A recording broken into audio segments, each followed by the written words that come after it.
Everybody, and welcome to the Wednesday edition of the Business Power Hour with Darren, Dimples, and the Music Man. Me. Hey, Dimps. Hey, Mr. Music Man. How you doing this evening? What's going on? How are you? Well, good. What's up? Two ladies. This is a true story. These two ladies at a network meeting came over to me, and he said, "Your show was really good, but we missed Dimple." I'm absolutely convinced.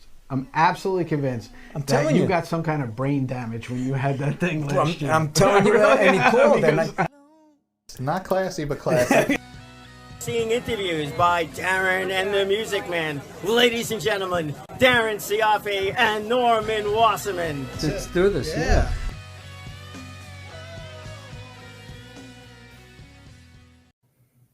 Good evening, everybody, and welcome to the Business Power Hour with Darren and the Music Man. I am also known as Norman, the Music Man. This is Darren Dimples. Right? Everybody knows who you are, Norm. Well, that's true. They know you're the Music Man, but you're also known as Norman. How are you, sir? I am fine. I'm hot. You're hot. It was hot today. It's hot. It's 95 today. It was. I went out at lunchtime and I was like, wow, it is really hot. Thank God we're in this nice air-conditioned studio. Yeah, it's lovely in here. Although it's a little warm in here, it's the air conditioner is working a little overtime today. Everybody's air conditioner is working overtime. But if you stand right under that vent, you can feel it coming. It's a good thing we don't have a blackout. It's true. It's true. So how was your week?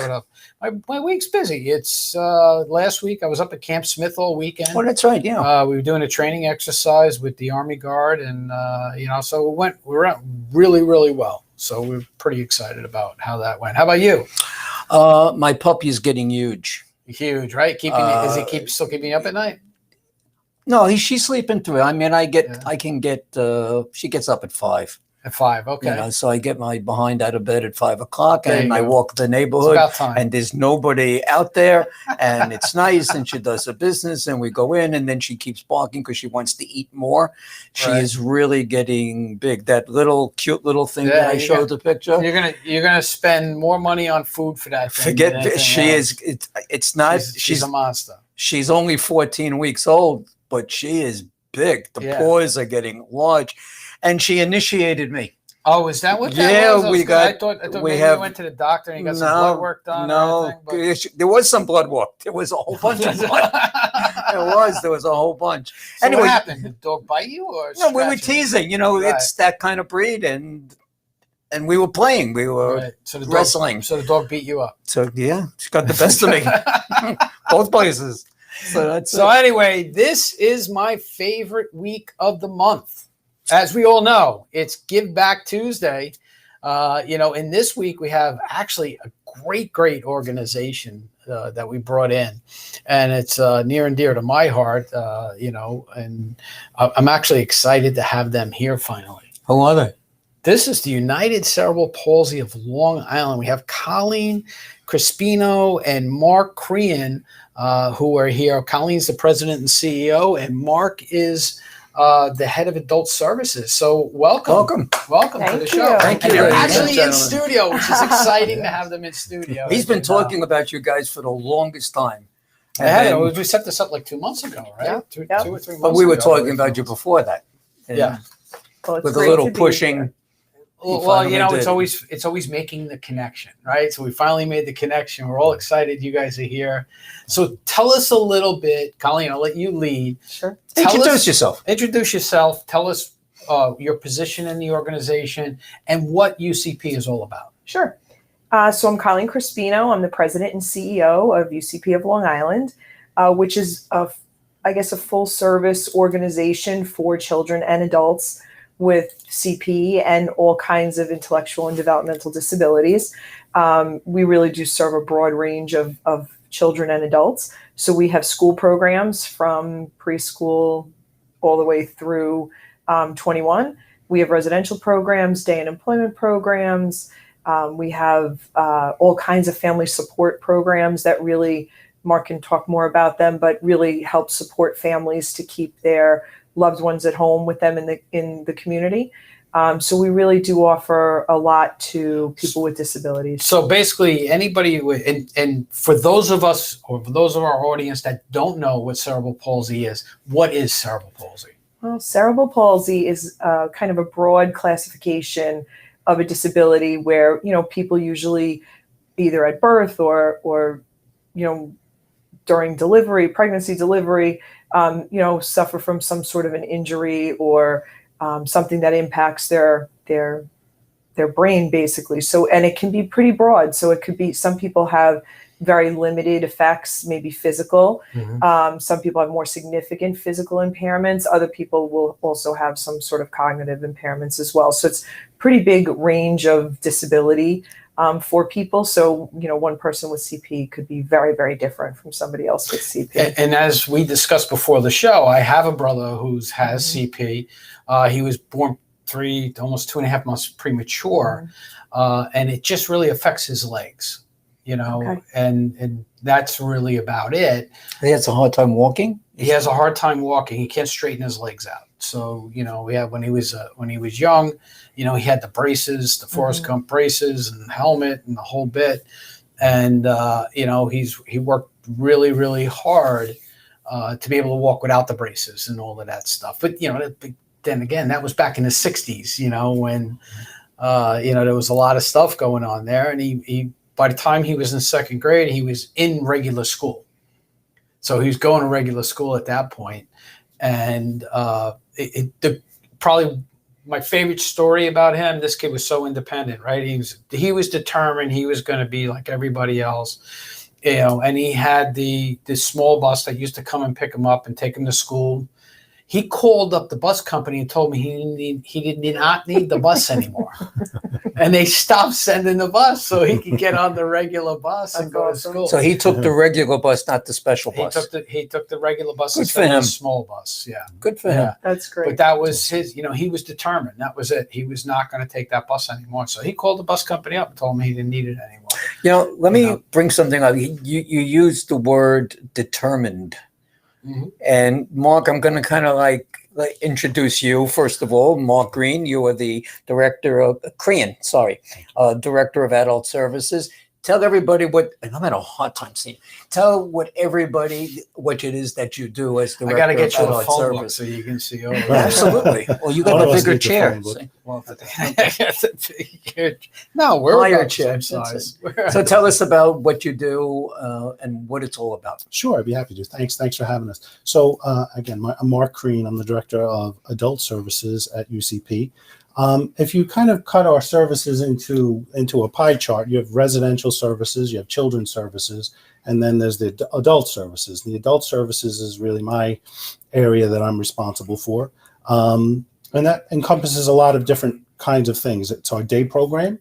So we have a 211 person day program that comes to Hauppauge, and we provide a variety of services for those individuals. It's our employment services. So we help people ages from high school, just a few years prior to graduation. We work with students who are ready to graduate. Right, sophomores, seniors, juniors, getting ready to graduate, people with disabilities, and then helping them transition into the workforce. Nice. But then we have a whole host of employment services to help people kind of develop their job skills and then help them find jobs and then provide job coaching. So we have employment services, day services. We have respite services for people who need someplace to go, perhaps after day program or on the weekend, for some socialization, recreation.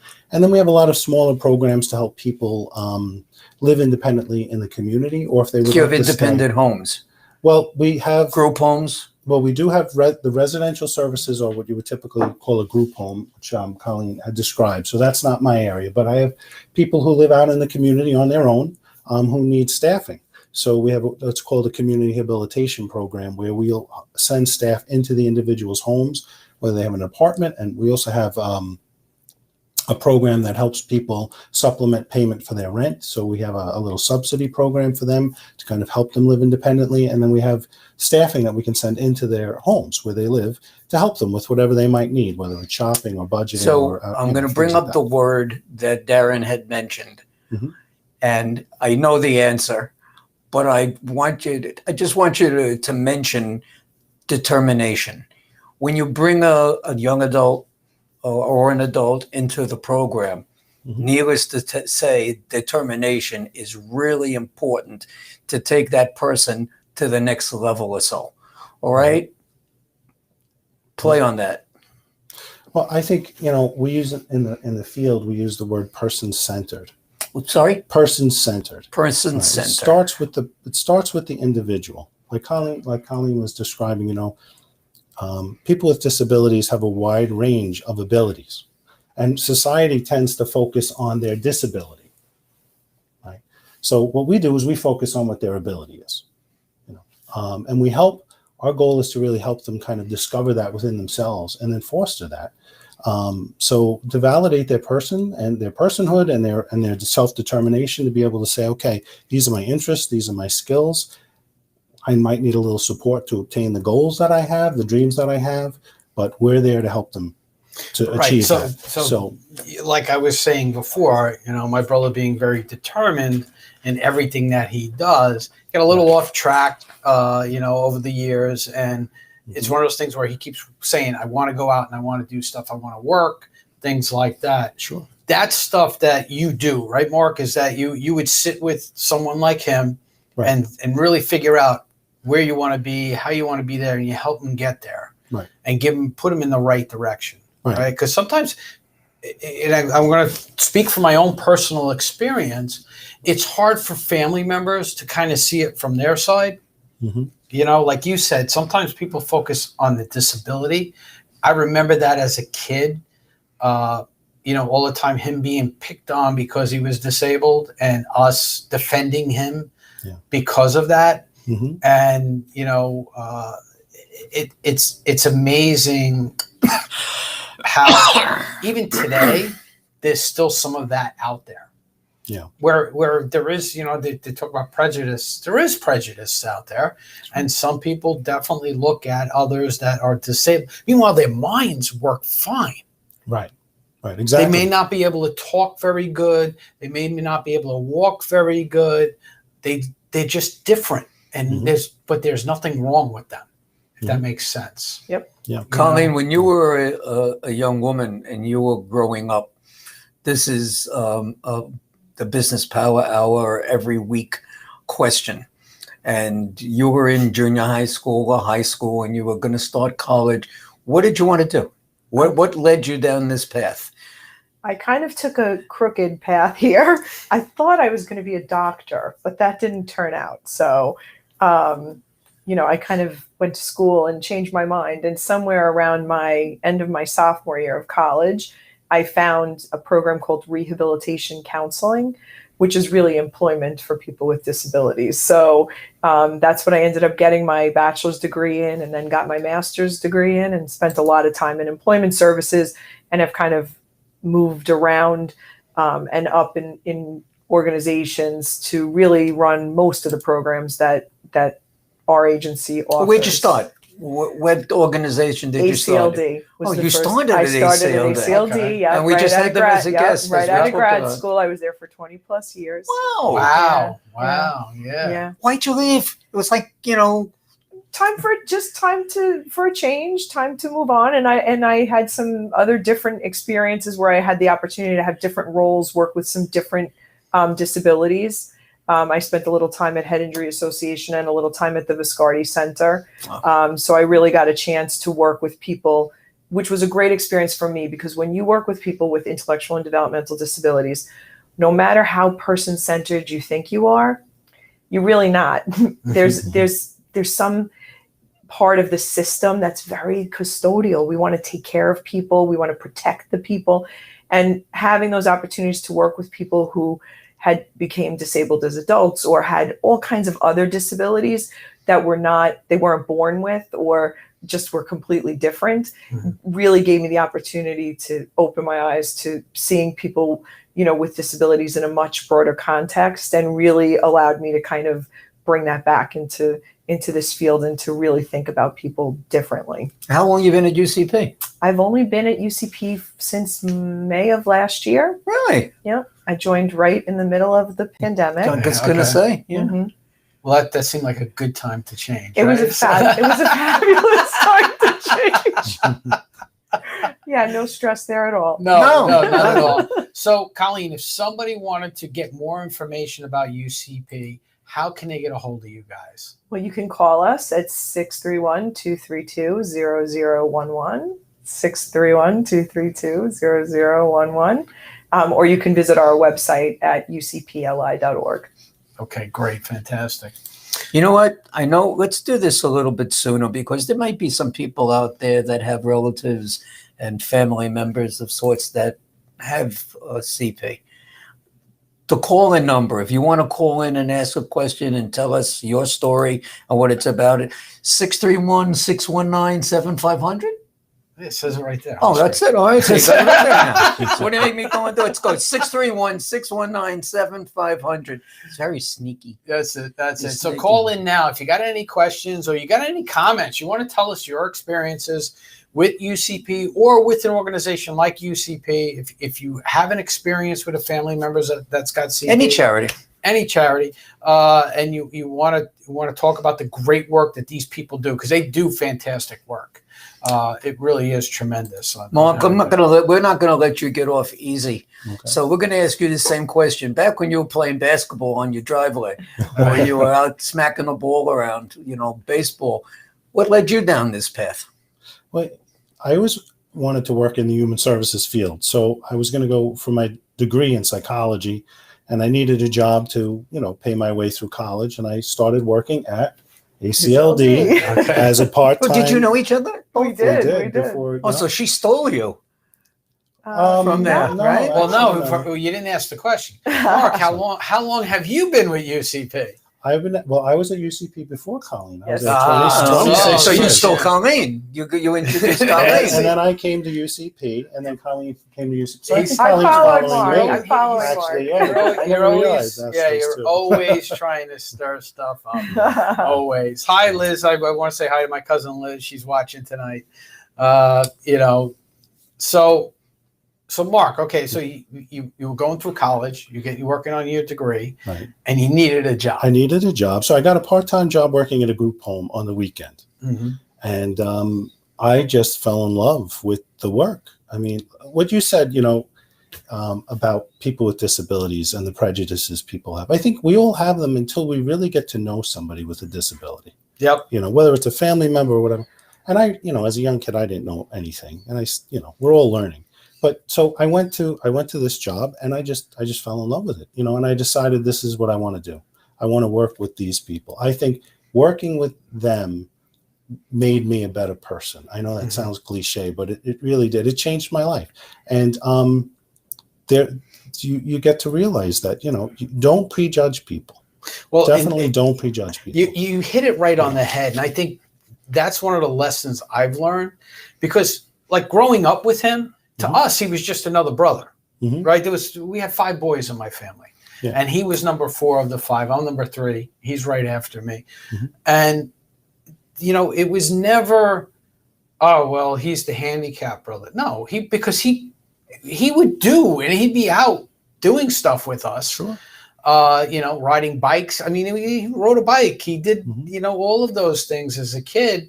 As he got older and he got stronger. And the thing was, he was going to a program until 2nd grade. He was going to a program every day. So they were exercising him every day. They were strengthening him. So he could do a lot of different things. Yeah. He just couldn't run. Right. So whenever we did something, he just didn't run. We played baseball and that. Well, CP especially is one of those disabilities where, it's easy to judge somebody from the externals. Yeah. Because they have a physical challenge, whether it's walking or even speaking, right? Because it could affect the articulation, like I'm doing right now. I can't speak, but right? But so people look at them and they automatically put them in a category. They put them in a box. Okay, so that's a disabled person. You mentioned looks. I have an affinity for kids with Down syndrome. I'm going to get I can't do enough. I wish I could do more. I wish people would call on me more to go and do. They are the warmest, nicest young people. I don't want to dig myself into a hole. It's just that they're great. Well, they're great people. They're right? great. And well, it goes like the Down syndrome, like you said, the Down syndrome. It doesn't matter if they have Down syndrome, they have CP, they have, whatever ailment they have, you tend to see, like you said before, their tolerance level of people that are prejudiced against them is just tremendous. Mm-hmm. They don't have anger about it. They don't have hate about it. They just want to be like everybody else, and they want everybody to like them, right? But a lot of times, especially like you were saying with the Down syndrome people, they are just so loving. Oh, let me interrupt you just 1 second before I forget.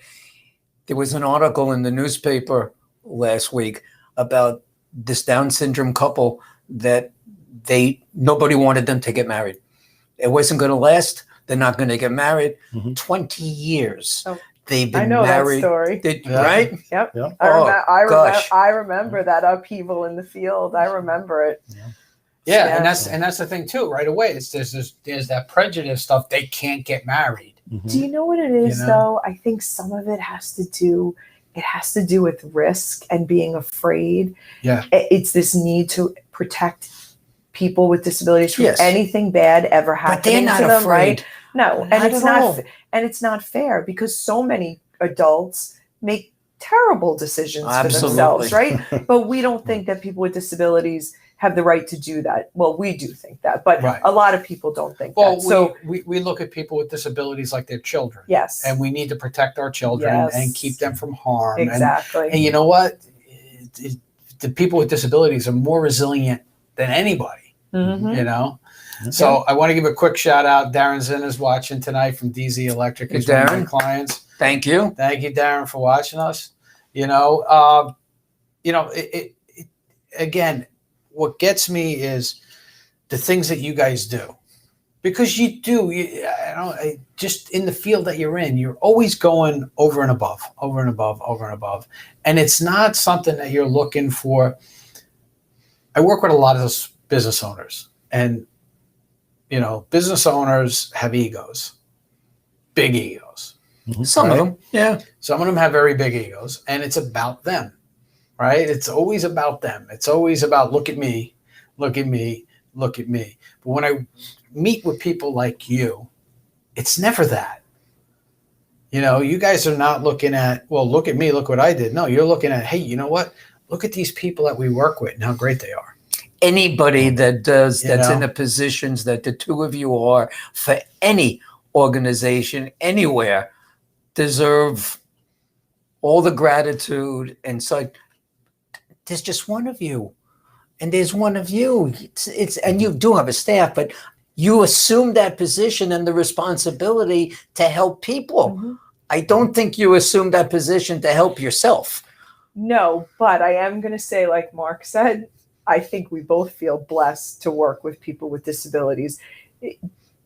We have that's what I mean. Yeah, we have the opportunity to really impact somebody's life, and they in turn impact our lives. You build relationships, people, and honestly, Mark and I, we work hard and we're committed, but we have a staff of the most amazing people, and they don't make a lot of money. They make your industry on a whole does not pay a lot of money. No, they make barely minimum wage. And when I tell you what they do for human beings, they feed people, they shower people, they help them get dressed in the morning, they keep them alive, get out of bed, they give them medication, they dance with them, they laugh with them, they cry with them, they really are an important part of their family, and they are not appreciated enough. They're definitely not paid well enough. Right. And those are some of the things that we always advocate for and push for, because our staff, especially during the pandemic, and I know,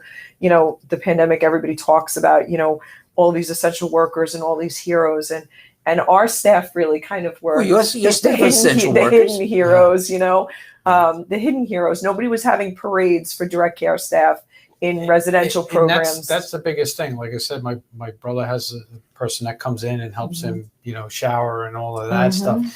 And, and making sure his apartment's clean and he keeps it clean, and he, he does the best he can, but there's times where he just can't do it physically.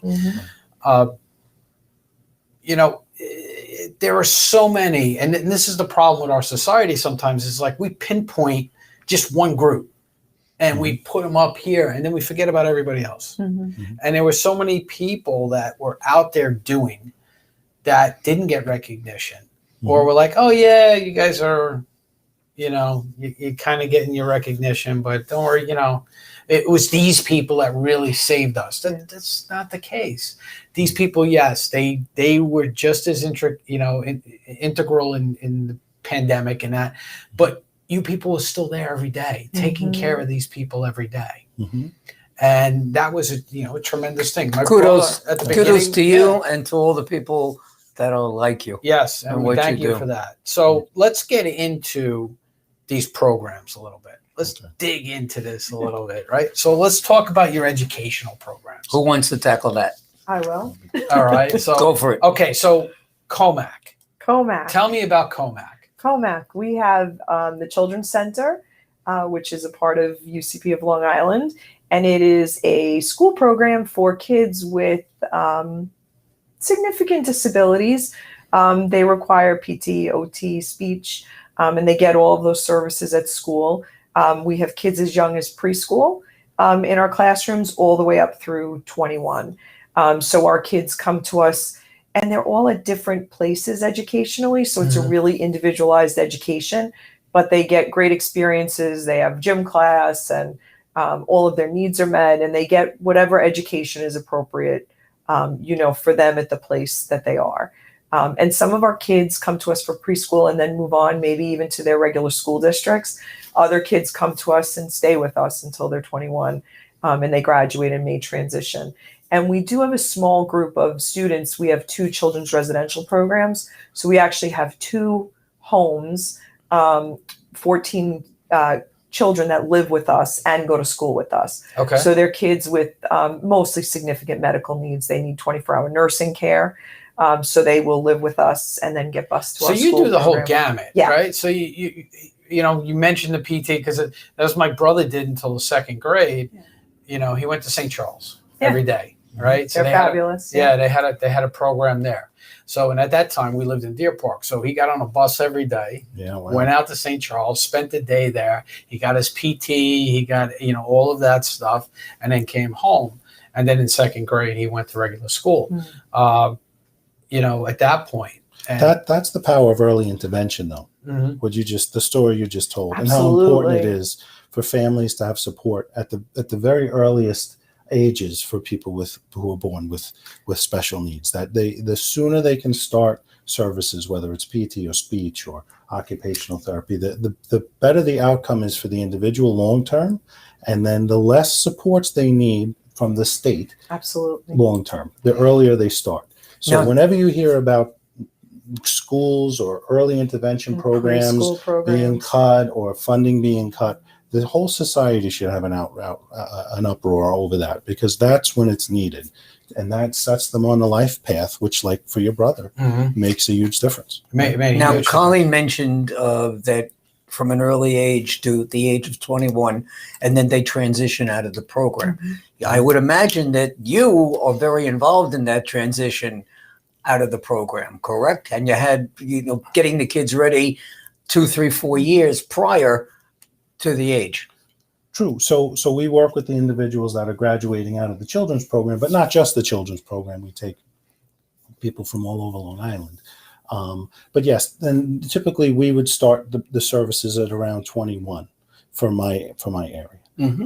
And what I'm proud about UCP and most service agencies like us, we offer a wide range of options for people depending upon what their skills and what their interests are. So we really can say, we're trying to be person-centered, looking at the person and seeing, okay, what's the person's dreams? Do they want to work? Maybe they want to work. So maybe we should organize our supports around them for that. Maybe they're not able to work, or maybe they're not interested to work, or maybe they need maybe a little bit longer to develop those skills necessary in order to work.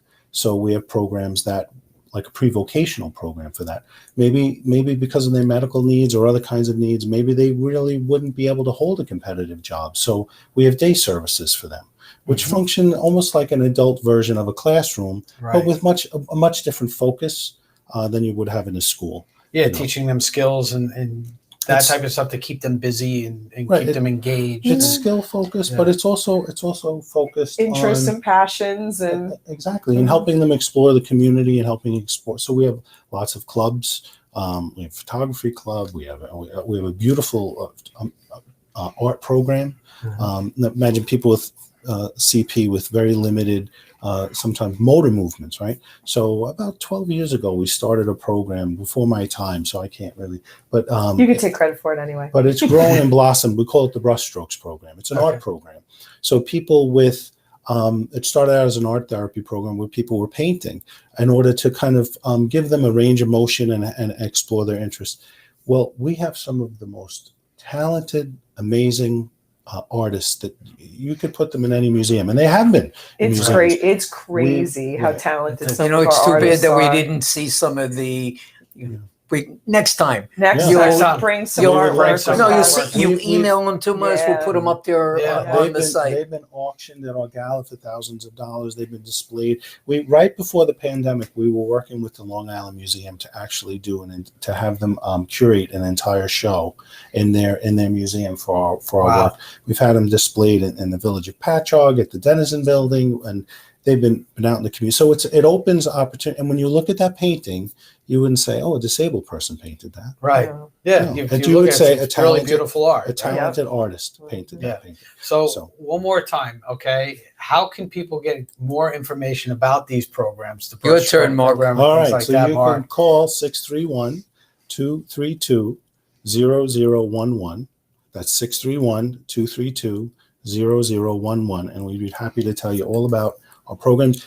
We're looking to hire people, and we're looking to engage with businesses in the community for our employment services. So, and we're also looking for for supporters. Okay, so we're going to take a quick break, and when we come back, we're going to talk more about getting people out in the community more involved with you guys. Not only from a perspective of businesses hiring people, but how they can help in other ways. We're going to take a quick break, and we'll be right back right after these messages.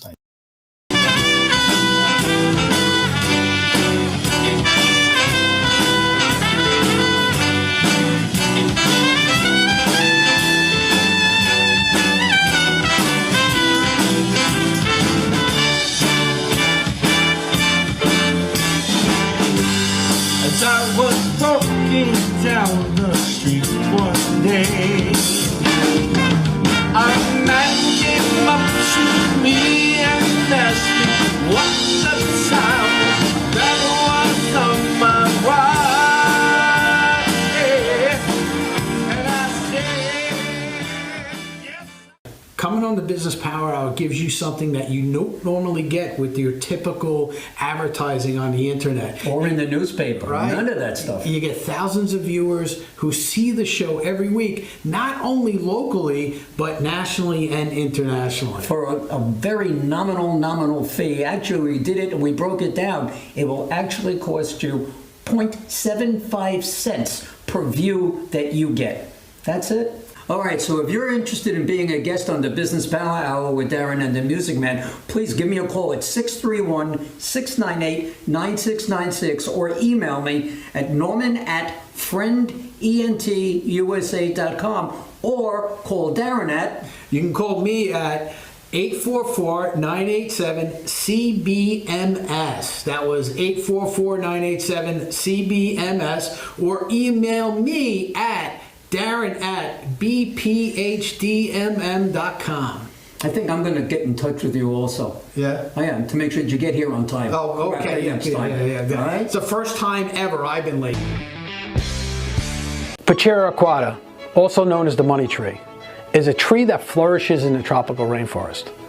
Unlike other trees, it depends on 5 separate trunks to prosper, each one bringing its own share of water and nutrients to the leaves. Like the money tree, your business has many different trunks that need your attention. Sales, marketing, finance, operations, and culture.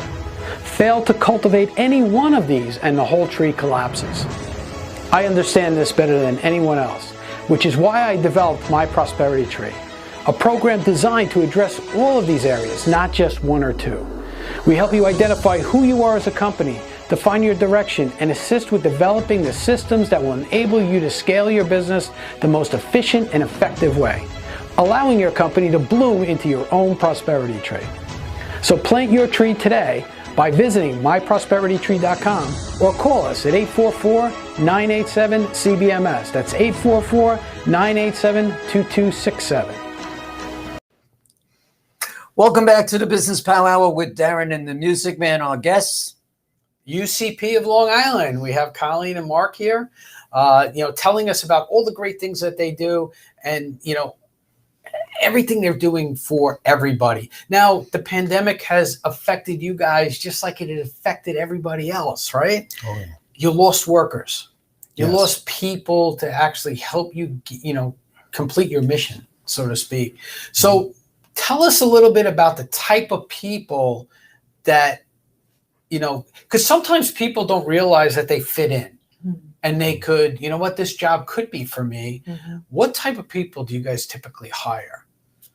To work, you're right to say in our particularly in our day program, but also in our residences. Yeah. I mean, the pandemic hit us pretty hard, so we lost a lot of our workforce. So our, we're slowly rebuilding. Mm-hmm. So our day programs, a lot of the people were quarantined at home during the height of the pandemic and the shutdown. When we reopened, we're reopening in phases. As we hire staff, we can bring more individuals back into the day program. But hiring people has been a struggle. And how do you get them? How do you advertise for people? What do you use? We use probably a lot of the typical things, Indeed and ZipRecruiter and all the things online. We've been having a lot of in-person, once, twice a week open houses. You can just walk in. Open houses. Yeah, you just walk into what kind of experience do people need, or background do they need to work for you guys? They need a big heart. I was just going to say, you don't need a lot. I mean, high school diploma for our entry-level positions. I mean, we have positions all the way up through clinical, professional positions. But for our entry-level direct care positions, high school diploma, the willingness to work with someone, and that's pretty much it. And even though, our salaries are not at the place we would love them to be, mm-hmm. In some of our positions, the benefits are great. Paid time off is excellent. So those are some of the things that working in a nonprofit offer you, that make up somewhat for salaries, but it is a great job and it's a great stepping stone. I mean, Mark and I both started, in the same place. My first job in the field was an overnight in a group home.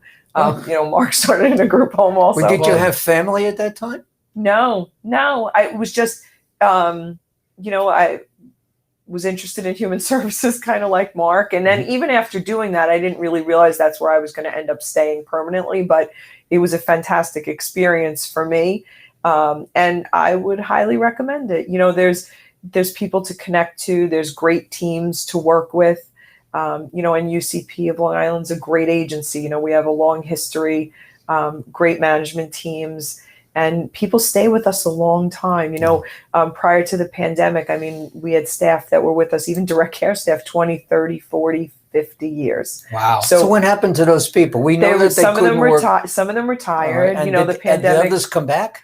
Many did. A lot of our residential staff stayed with us. Right. We lost some. And because day programs shut down for a time, some of them did not come back to us. So, we're always looking for people, but really you don't need a tremendous amount of skill. We'll teach you everything you need to know. You just have to have a willingness to work with people and to help people. Well, and that's the thing, it's most industries, you see, it's like a weird dynamic. The more you help people, the less money you make. Right. It's right. True. It's true. And I was corrected. My brother chatted in. It was first grade. He was in regular first grade, not second.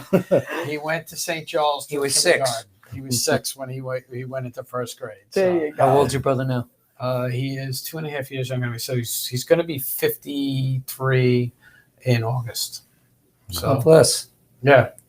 I have to underline what Colleen said, though. When you come to work at UCP, you really become part of a team, mm-hmm. and you get so much back. If there's anybody who's looking for a career where they feel like they can be part of something special, come check us out, because you really won't regret And how it. do they get in touch with you if they want to check you out? 631-232-0011. That's 631-232-0011.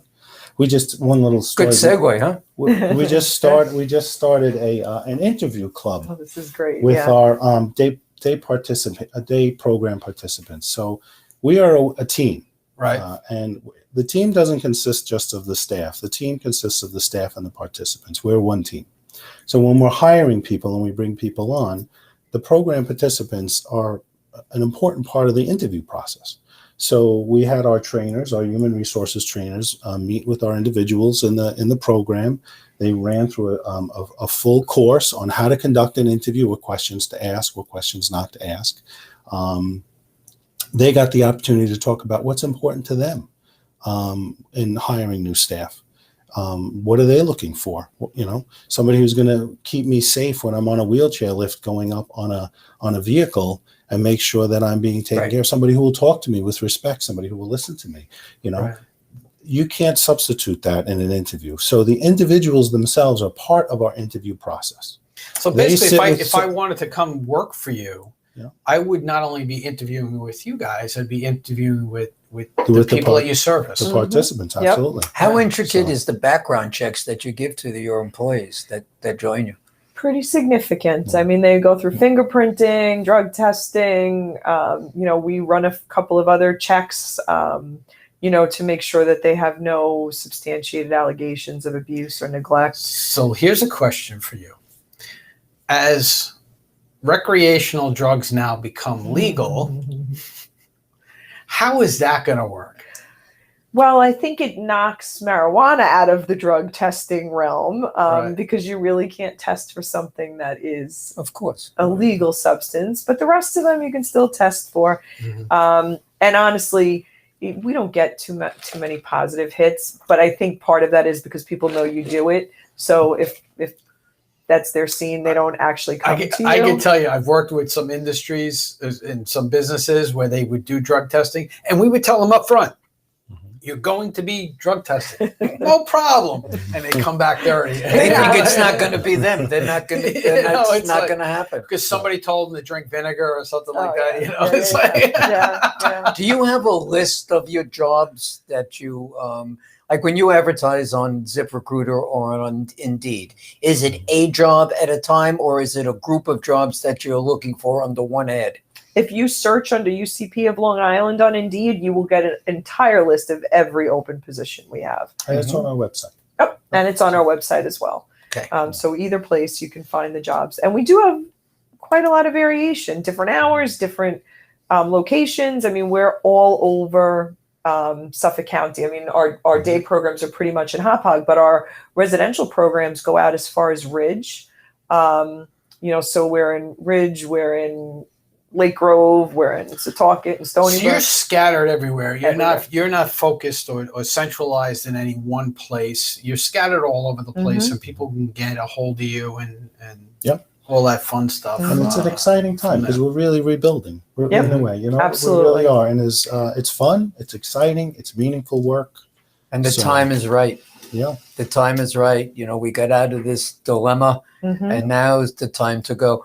I want to just backtrack a little bit. You were mentioning about the painter, the person, I don't know, young lady, young Well, it's man, a whole art program. the heart program, and this person or other people as well are success stories.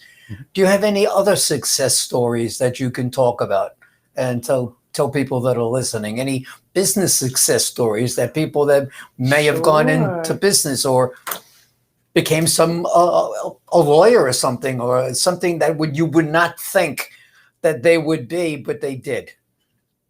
We have so many. Go ahead. You want to start? Well, we have one couple that's married. They met at UCP. Did they meet at UCP? I think they did. They both have UCP. They both have CP. Well, no, they don't have CP. Okay. But they met through our services. Okay. We help them find both competitive work. So one works at I'm thinking of Matt and Layla, Mhm. right? So one works at a supermarket, and the other one works at a children's center as an aide in a children's center, not ours. They actually live independently in the community. We provide them staffing to go out into the community to help them with their needs, so they can manage their needs. And we also provide a rent subsidy for them, so that it helps them maintain, an independent apartment in the community. And they're living life, and they're doing really well. They're living a life. I love that. Yeah, Absolutely. they're living their life. Absolutely. Yep. And we're there, as much as they need us, and not any more than they need us. Right. And that's the key, to find that right balance for them. So, Colleen, we have John from Hazlitt who asked a question. Are you guys coming to New Jersey? Tell us about UCP and how UCP is set up. Sure. So UCP, the organization, is a national organization that has member organizations. So UCP of Long Island is a member organization of the national UCP. So there are UCPs all over the place. Usually many in every state, but if not at least one. And we all kind of work together, although we're separate entities. We do very similar work. We share a lot of knowledge across. So we would not likely be coming to New Jersey, but there's a New Jersey, but there should be a New Jersey chapter of New UCP. Jersey chapter. There definitely is, actually, because the Northeast group that I work with, there definitely is a chapter in New Jersey. I don't remember what town it's in, but I'm happy to find that out for you. Speaking of chapters, we talked earlier before the show started. Excuse me. You are Suffolk CP. Mm-hmm. Now there's a Nassau CP. Mm-hmm. Do you accept people from Nassau? Does Nassau accept people from Suffolk? Why? I don't know why that would happen, but maybe because you may not have a program in Nassau that you have a program in Suffolk. Mm-hmm. Does that happen? Yeah, people from Long Island can access services in either county for the most part. It's pretty seamless. The difference is, traditionally, our programs have all been located in Suffolk County, and CP Nassau's are located in Nassau County. We have a great working relationship with them. We provide a lot of the same services.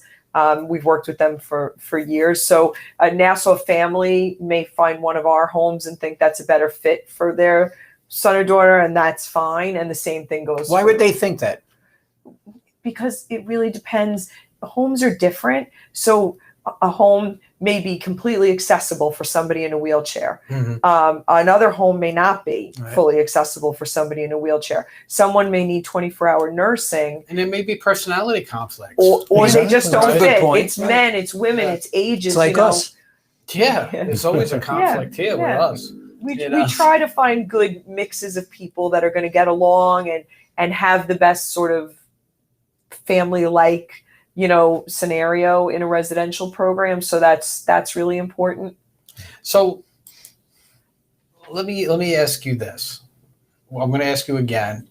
If somebody needs to get a hold of you guys and they want more information, and if anybody's got any questions or stories they want to tell, give us a call, 631-619-7500. But how can they reach out to you guys? Okay. 631-232-0011. Again, that's 631-232-0011.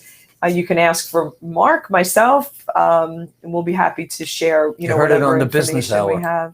That's right. That's right. Yeah. Tell them you heard it here, right on the Business Power Hour. Absolutely. Darren, So if you're Music looking Man. for a job, you're looking for services, you just have some questions, we're always there as a resource to the community. And if you can't help them, will you point them in the right direction? Absolutely. Because there are services. We don't necessarily provide everything that's out there. Right. There are some organizations that have little niche programs that are a little bit different than what we offer. And we definitely would refer somebody somewhere else. Has the work that the two of you have done over the years affected your families at all? It's funny that you say that because I was just having this conversation with one of my coworkers today, because when you work in human services,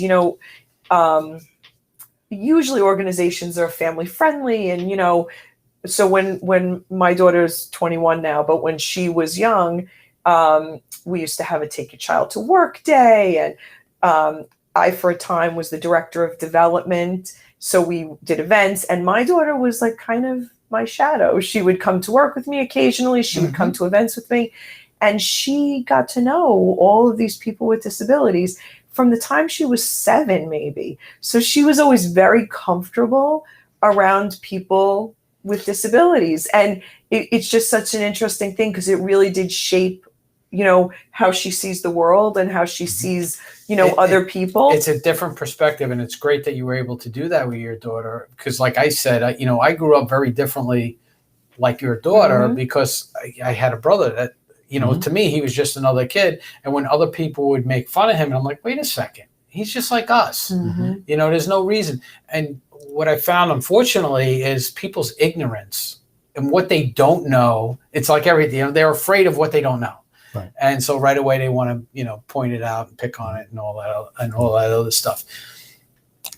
Events. What do you guys do to raise money? How do you guys get money? Well, let's talk about that. We get most of our money from, government sources, but as we know, that is never enough. Right. So we do rely on donations, and a lot of those come through our events. So we have a couple of main events every year. Our golf outing just passed, which was really fabulously successful. And we have what a perfect time. Oh, it was great. Right? It was great. COVID gone, they could come out and enjoy. Everybody was running. We had a beautiful day. We really had beautiful weather, a fabulous day. Where did you hold it? Cold Spring. Oh, Cold Spring? Yeah, it was beautiful. We were pretty much sold out. We had a great day on the course and really had a lot of fun. So golf was great. And we're looking forward to our Monte Carlo night, which is what it sounds like. It's, a night of dinner and gambling and for fun, for prizes, not money. What's that cost?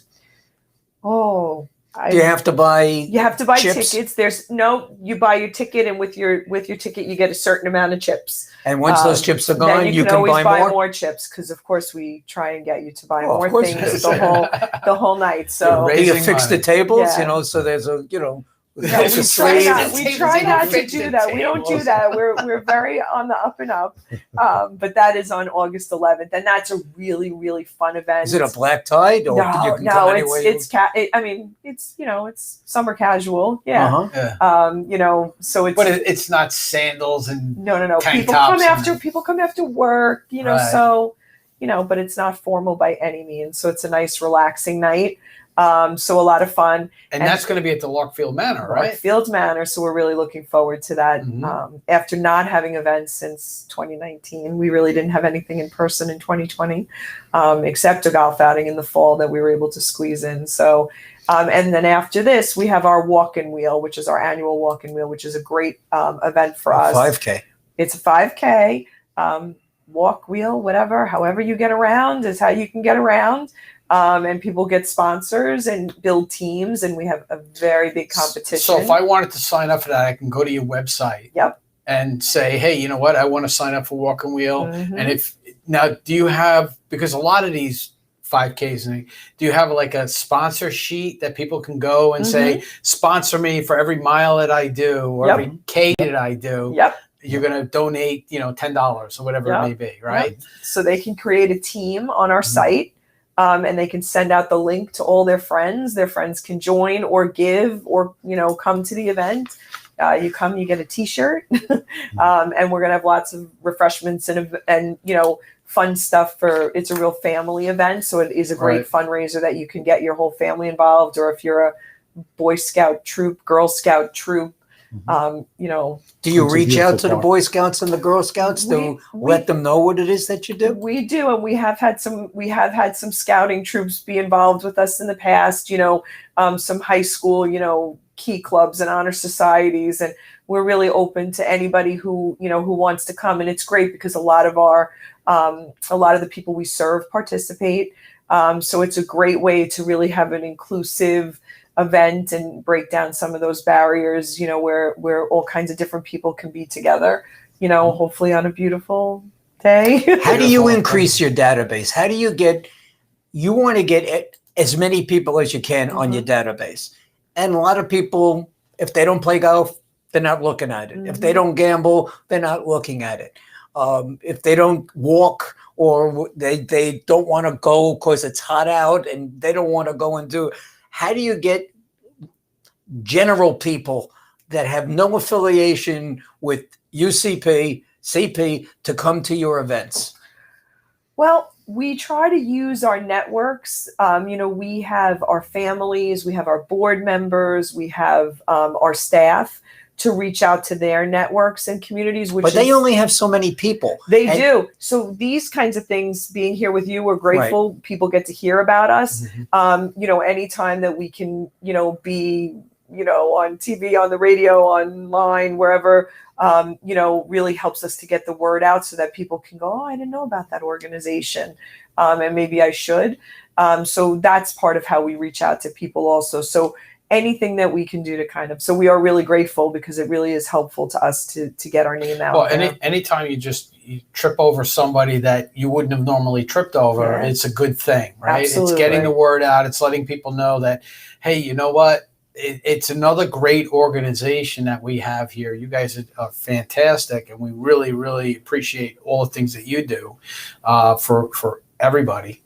It's just not, I'm not just saying that because of my brother. I'm saying that because you know what? You make a difference in people's lives. You experienced it because of your brother. So your knowledge of what's going on is huge. And for people here, you talk the way that you talk about the organization and stuff. That's great.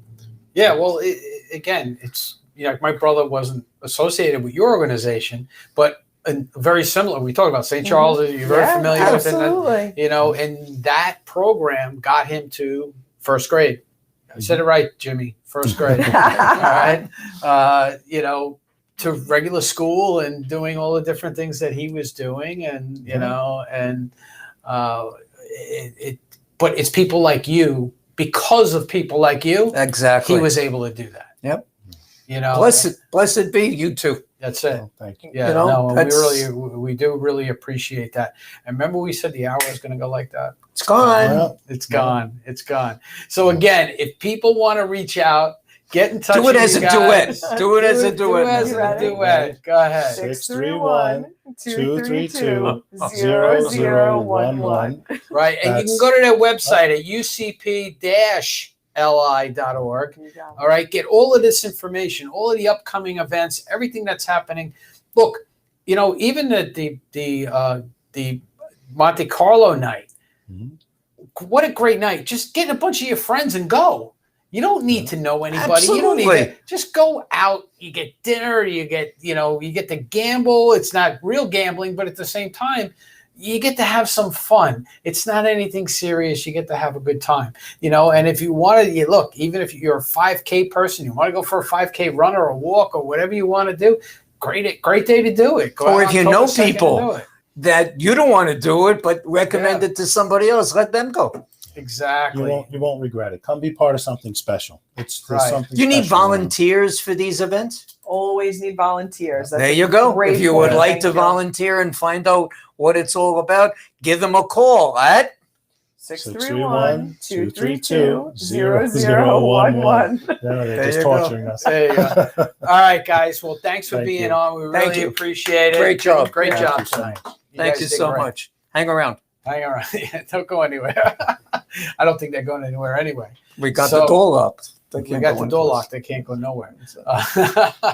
What a great show. Yep. What a great, again, this is why this is my favorite week of the month, because it makes you feel good. It makes you feel good because people are doing the right thing for people. And it's not about them. It's about helping others. And you know how I am about that. I'm always. How are you about that? You know what? I'm a big help others people. Mm-hmm. It's not about me. It's about everybody else. That's what your business does. You help other people through your business. Yeah. My business is totally about helping charities.